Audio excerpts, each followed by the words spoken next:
video pembelajaran fisika bersama saya, Lohma Dewi Desuti. Nah, di video kali ini saya akan melanjutkan materi mengenai gerak melingkar, yaitu tentang gerak melingkar berubah beraturan. Ya. Oke. Jadi, untuk gerak melingkar beraturan, itu adalah gerak melingkar dengan besar kecepatan sudut tetap. Ya. Nah, di sini persamaannya A sama dengan theta 0 ditambah omega dikali T. Di mana theta T itu merupakan sudut yang dilalui pada saat T. Ya, sedangkan theta 0 itu merupakan sudut mula-mulanya. Dan sedangkan untuk W itu merupakan kecepatan sudut dan T itu dalam waktu ya.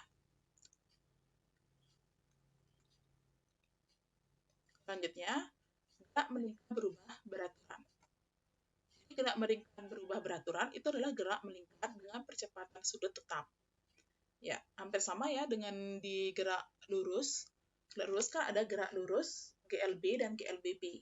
Ya, kalau GLBB kan percepatannya tetap. Sama di gerak melingkar juga yang berubah beraturan, percepatan sudutnya yang tetap. Itu.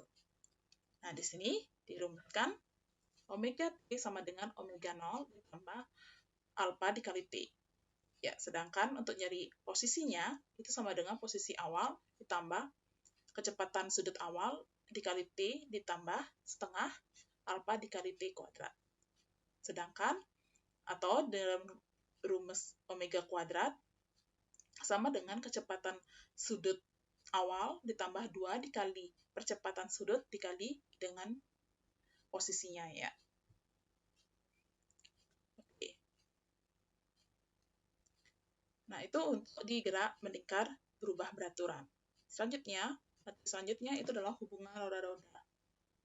Jadi hubungan roda-roda itu ada 3, ada yang seporos atau sepusat, yang kedua saling bersinggungan, dan yang ketiga itu dihubungkan dengan sabuk atau tali. Kita bahas yang pertama, yaitu seporos atau sepusat. Nah, seperti ini. Jadi, 1-2 roda itu adalah dalam sepusat ya. Jadi, pusatnya itu adalah sama di sini. Oke. Jadi, pusatnya sama di sini. Ya, ini merupakan jari-jari. R1 itu adalah jari-jari roda pertama yang kecil, R2 itu adalah jari-jari roda yang besar. Jadi kalau yang karena dia memiliki pusat yang sama, ya titik pusatnya sama di sini, ketika benda roda ini berputar, maka kecepatan sudutnya itu kan sama. Nih ya. Untuk yang sepusat, kecepatan sudut dari roda 1 dan 2 itu akan sama besar. Kalau kecepatan sudut bendanya itu adalah yang satu adalah 2 rad per sekon, berarti yang roda 2 juga 2 rad per sekon. Seperti itu ya. Tetapi untuk di kecepatan linearnya itu dia berbeda. Kenapa? Kita tahu bahwa kecepatan linear itu kan dipengaruhi oleh jari-jarinya kan. Nah, itu. Jadi sehingga di sini untuk yang sepusat dari persamaan W omega sama dengan V per R, karena dia omega 1-nya sama dengan omega 2, sehingga V1 per R1 sama dengan V2 per R2. Ini ya, samaannya. Oke. Nah, itu yang sepusat, seporos. Nah, yang kedua, saling bersinggungan. Nah, seperti ini. Jadi, 2 roda yang saling bersinggungan. Contohnya itu adalah gear. Ya, gear ya. Untuk dua roda yang saling bersinggungan, itu dia memiliki kecepatan sudut yang berbeda. Ya, karena porosnya juga berbeda. Tetapi memiliki kecepatan kecepatan linear yang sama. Jadi V-nya yang sama. Jadi rumus V itu kan sama dengan omega dikali R. Ya, dari itu berlaku persamaan ini. Omega 1 dikali R1 sama dengan omega 2 dikali R2. Ya, ini ya. Ketika misalkan roda, kan kalau di gear itu ya, kalau misalkan roda 1 ini bergerak ke kanan searah jarum jam, maka roda 2-nya ini akan bergerak berlawanan arah dengan roda 1, ya. Itu. Tapi kecepatan liniernya dia sama. Kecepatan sudutnya yang berbeda. Ya. Arahnya juga berbeda, itu ya. Itu untuk di saling bersinggungan. Oke. Nah, yang ketiga, ini hubungan roda-roda yang dihubungkan dengan sabuk atau tali. Contohnya ini ada rantai ini ya, apa namanya? Sepeda bisa juga ada gininya ya. Nah, ini hampir sama dengan di kecepatan dari roda-roda yang bersinggungan. Kalau roda satu ini bergerak, ya, maka roda 2 juga ikut bergerak, seperti itu. Nah, di sini bedanya tadi kalau di saling bersinggungan dia kecepatannya itu akan arahnya berlawanan. Tapi kalau untuk yang dihubungkan dengan sabuk atau tali, kecepatannya itu arahnya searah ya. Ya, arah putarannya sama. Itu. Oke. Nah, untuk di kecepatan, jadi di sini kecepatan liniernya itu kan sama besarnya. Misalkan kecepatan roda yang besar ini adalah 2 meter per sekon, di sini juga V2-nya juga sama 2 meter per sekon. Itu ya, dari rumus V sama dengan omega dikali R, sehingga diperoleh persamaan ini. Ya, omega 1 dikali R1 sama dengan omega 2 dikali R2. Nah, itu untuk hubungan roda-roda dengan sabuk atau tali. Nah, agar lebih kalian paham, kita langsung ke contoh soal aja ya. Oke. Ya, contoh soal yang pertama. Perhatikan gambar di bawah. Ini termasuk dalam hubungan roda-roda yang seporos ya. Jadi kita ketahui jadi roda-roda yang lebih kecil 1 meter. Ya, jadi roda yang lebih besar 2M. Nah, kalau di sini diketahui R1 yang kecil, R2-nya yang besar. Oke, langsung. R1 sama dengan 1 meter, R2 sama dengan 2 meter.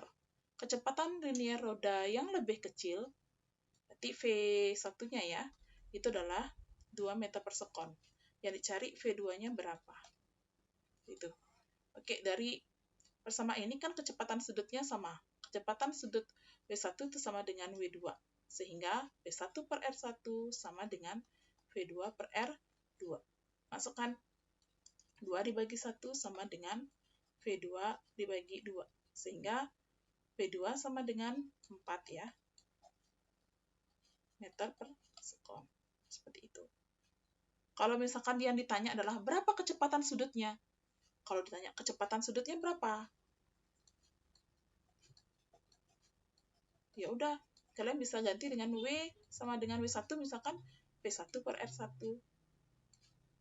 Yaitu adalah 2 per 1, yaitu 2 rad per sekon. Karena sama, berarti sama-sama 2 rad per sekon.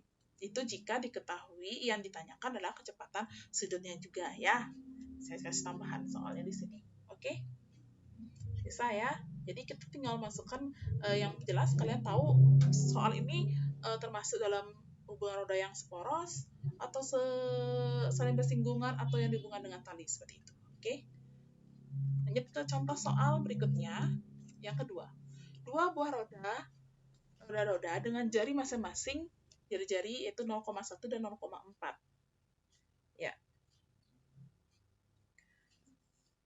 1 dan 0,4. Itu ya. Dihubungkan dengan sabuk, jika roda yang kecil bergerak dengan kecepatan sudut, dihubungkan dengan sabuk ya. Roda yang kecil, oke. Roda yang kecil itu diketahui misalkan R1-nya adalah 0,1 meter, R2-nya adalah 0,4 meter. Yang kecil berarti omega 1-nya adalah 10 rad per sekon. Dihitung adalah omega 2-nya berapa. Dari persamaan, omega 1 dikali R1 sama dengan omega 2 dikali R2. Kita ganti 10 dikali 0,1 sama dengan omega 2 dikali 0,4. Udah. 10 kali 0,1 kan 1. Berarti omega 2 sama dengan 0,4. Ya. Omega 2 sama dengan 1 dibagi 0,4. Berapa 1 dibagi 0,4? 0,4 itu kan 1/4/10 ya. Per 10 kan gitu. Atau 1 dikali 10/4. Ya, 10 dibagi 4. Berapa 10 dibagi 4? 2,5 ya. Ya nggak sih? 2,5 rad/sekon. Iya kan? Ya, 2,5. Oke, itu caranya. Oke. Untuk yang dihubungkan dengan 1. Contoh soal yang selanjutnya, nah ini tentang gerak melingkar berubah beraturan. Kecepatan sudut awalnya, berarti yang diketahui di sini, kecepatan sudut awal, omega 0, itu adalah 10 rad/sekon. Percepatan sudutnya 4 sekon kuadrat. T-nya 2 sekon. Oke.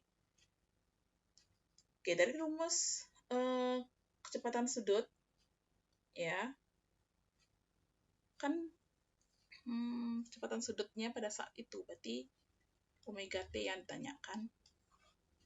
Jadi, dari rumusnya, omega T sama dengan omega 0 ditambah alfa dikali T. Itu kan rumusnya. Sehingga 10 ditambah 4 dikali 2. Berarti 10 ditambah 8 ya. 4 kali 2, 8. 10 tambah 8, 18 rad/sekon. Oke. Nah, itu materi kita tentang gerak melingkar. Ya, jadi sudah selesai sampai di sini ya materi kita untuk di gerak melingkar. Jadi nanti di video selanjutnya mungkin saya akan berikan latihan-latihan soal untuk persiapan PAS ya. Persiapan PAS. Oke. Penilaian akhir semester. Oke. Nah, sampai di sini materi kita tentang gerak melingkar. Nah, jika kalian ada yang belum paham, silakan bertanya. Oke. Semoga video ini bermanfaat bagi kalian. Selamat belajar. Dan terima kasih menonton video ini. Sampai jumpa. Dadah.